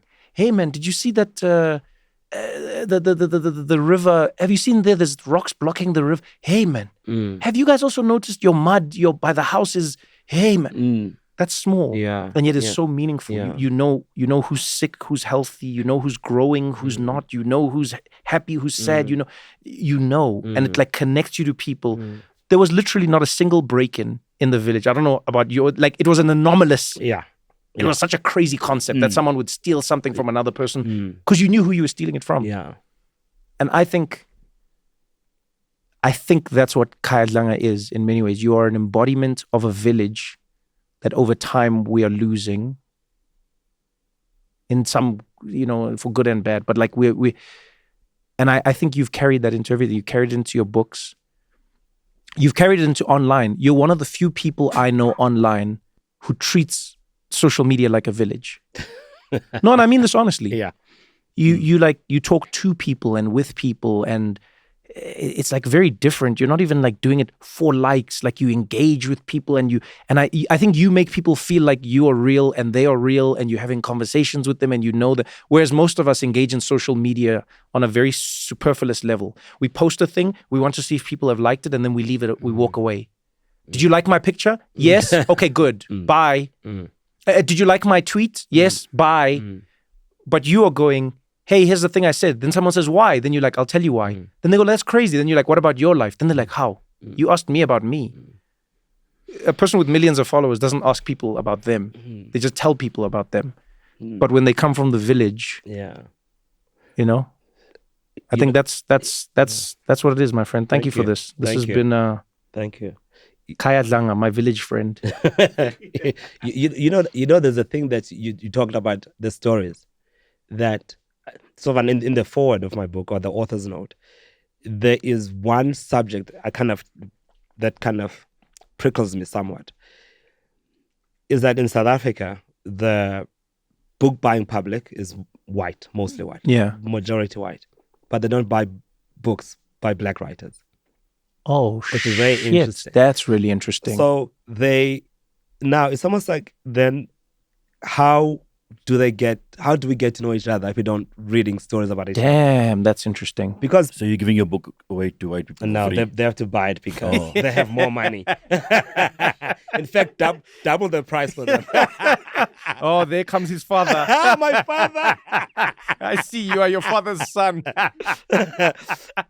So I'd say for me, if there's one thing that I wish, like especially for South Africans, is that because black people buy books by every author. Every author. Yeah. So I almost feel that is one thing that kind of really needs to start happening, I think, in this country. If we really want to get to know each other, we need to know each other's stories. We need, exactly like you're saying, the Palestinians. Yeah. So yeah. We need to meet each other in the village. Molo mhlobam. Ewe, molo. I know. Enkosi Khaya. Thank you very much, my Thank friend. you so much. This was beautiful. Thank you, man. I appreciate you. Beautiful. Thank you.